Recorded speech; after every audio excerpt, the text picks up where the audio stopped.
Looks like the subprime credit market is continuing to show cracks. According to some, specifically the Bank of England, we are seeing initial rumblings that appear to be like 2008. We're going to take that headline. We're going to share with you some conversations I had with a Wall Street veteran because I know there's a lot of people out there that want to make you afraid. They want to show you scary statistics like delinquencies are up to 6.5%, and it's at a record high. Never, ever forget, folks, that most of these people have an agenda. They are trying to scare you into inactivity. They are some of the most evil people on the planet, looking to pay rent by stealing your hope. So let's talk about what's really going on. Let's talk about why it's going on. And then we can talk about how to take advantage of this. First and foremost, it is fair to say that the subprime lending market is showing additional cracks. To quote Warren Buffett and Jamie Dimon, we are seeing more and more cockroaches. Just this morning, subprime auto lender Prima Lend has entered bankruptcy. Now, folks, this is an auto lender. And as you may recall, we were seeing stupid behavior during the pandemic where people were running out and overspending on cars, celebrating getting car payments of $1,000. And frankly, this is how it's supposed to end. This is how it's supposed to end. As people realize these payments in cars aren't worth it, they're upside down, and they're increasingly letting these things go, and they will be repossessed. Again, it's just how it works. If you are looking for one of those fancy cars like a G-Wagon or the Lamborghini SUV or any of those, big hat, no cattle cars, meaning you just want to flaunt it for social media, but you don't have any money, you're going to be able to get some great deals in very, very short order.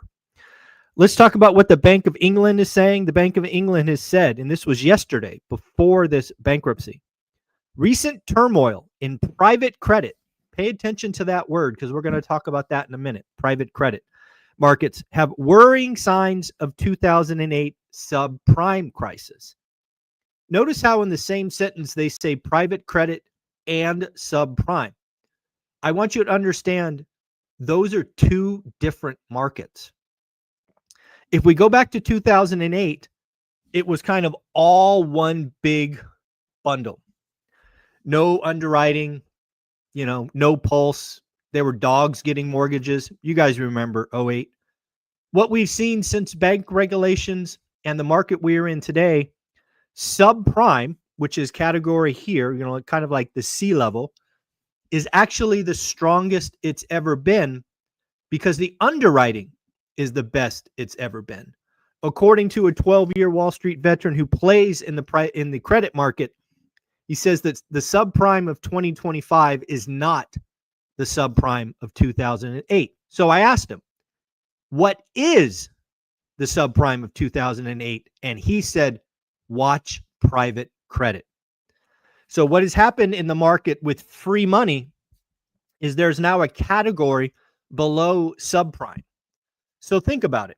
You go and try to get a loan, and it's a subprime loan, and this could be for autos, it could be for houses, it really could be for anything. And you get told no from a subprime mortgage or auto lender. What are you to do?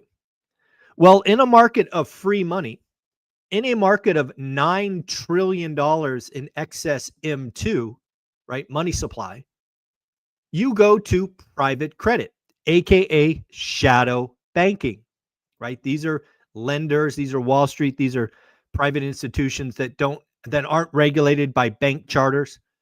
They are out lending likely their own money or levered up.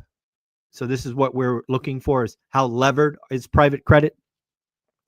So the thing that you and I need to watch for is not subprime. It's actually private credit. How bad is private credit going to get?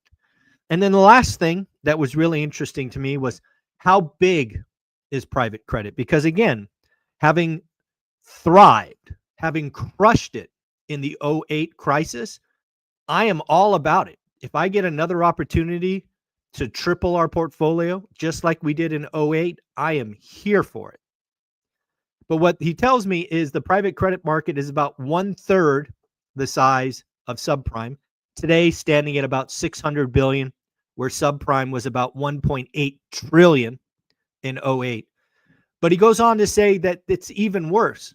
In '08, we had leverage on the 1.8 trillion, right? With CDOs and this and that. You know, you've seen the movie, The Big Short. It was trillions of dollars levered, which is what almost took the economy down.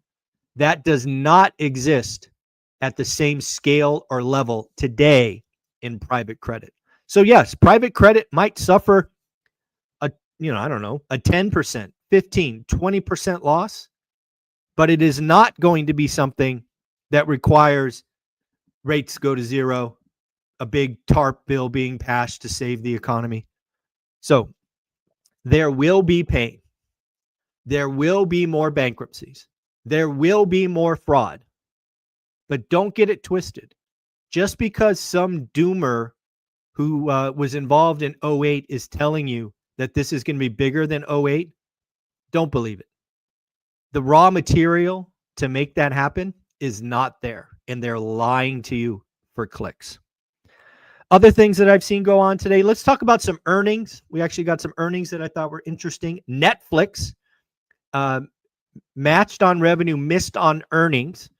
If you look inside the Netflix numbers, they actually have a tax dispute with Brazil that they had to reserve $619 million. If you back that in, assuming Netflix wins the dispute, they would have beaten earnings. But given the dispute is ongoing and they felt it was risk adjusted that they should exclude it, they did. So again, missed on earnings. Mattel missed on revenue, missed on earnings. Net sales fell 6%. Consumers aren't buying Barbie and other said products. Mattel actually highlighted that North America is particularly weak. As I mentioned early in the week, I'm looking at community banks. Community banks, again, we'll be talking about community banks that I've never, ever heard of. First up is East West Bank. There's actually one near me, so I've heard of this one. They had record quarter, strong loans, and deposit growth. Okay. How about NBHC, National Bank Holdings? Never heard of them. Beat top line, beat bottom line. Revenue grew 53%. Crazy. Capital One beat earnings by 36%, announced a $16 billion buyback. Delinquencies, hello folks, pay attention. The doomers won't tell you this. Delinquencies at Capital One down 0.36%. Yes, down, now standing at 3.89%. So again, they are trying to scare you with all these big things. Let's talk about that for a minute. Why are delinquencies up? And why do I say they should be? Well, folks, all I could tell you is for 2 years, perhaps 2.5 years, the powers that be were restricting, holding back delinquencies for whatever reason. I don't know why. It's bad business, but they were doing it nonetheless. And now what they're doing is they're processing. So delinquencies will rise, and they will rise substantially. Just like when you release the hose, it's going to come gushing out. And then just as quickly, it's going to go back to normal. That's just where we are in this. It is Wednesday, which means we got to talk mortgage. Refi demand up 81%. Up 81% year on year, 4% week on week. ARMs, I'm not a big fan. Adjustable rate mortgages up 16% week on week, and now 11% of the market. That does not make me smile. That is not good in my opinion. Purchase demand down 5% week on week. More and more articles about AI. Apparently, it is hardest hitting entry-level jobs in coding and customer support. We did see a record number of cancellations in August, according to Redfin, 15.1%. 15.1% of all purchase contracts were canceled. Could have been for inspections or whatever reason. Lots of reasons. That was actually 56,000 contracts. Over 56,000 contracts were canceled. As for credit cards debt, we now stand at 1.2 trillion. Yes, folks, we love our credit cards, 1.2 trillion. And 12% of all accounts are 90 days delinquent. That is not good. According to Goldman Sachs, they expect AI to eliminate 6 to 7% of all jobs. They say that this will be a multi-decade impact. World Economic Forum says by 2030, so what is that, 5 years away? 4.5 years away? 92 million jobs will disappear. However, AI will actually add 170 million jobs. So if you look at that rough and tough, that is what? 78 million more jobs when you look at it in total.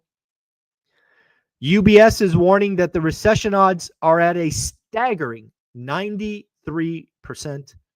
Folks, let me tell you this right now. Recession odds are 100% if you don't put a date on it. We will absolutely, sometime in the future, have a recession. That is 100% guaranteed. So when you hear folks like UBS say a recession odds are 93% and they don't put a date on it, just laugh and move on.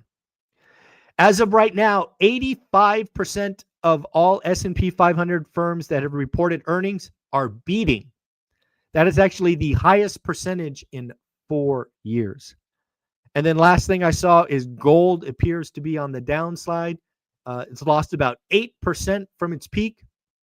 That actually translates to $2.5 trillion.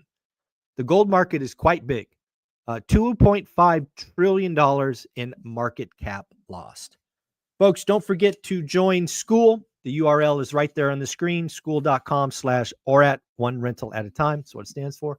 And if you're a landlord, please don't get got by high insurance. Always get a second or third quote. I recommend Steadily. They are the sponsor of the Daily Financial News, somebody I go to for each and every insurance quote. They've helped us about 60% of the time, but at least you will know. Can you get cheaper and better insurance? Give them a shot. Link in the description. Take care. Have an amazing day. Peace.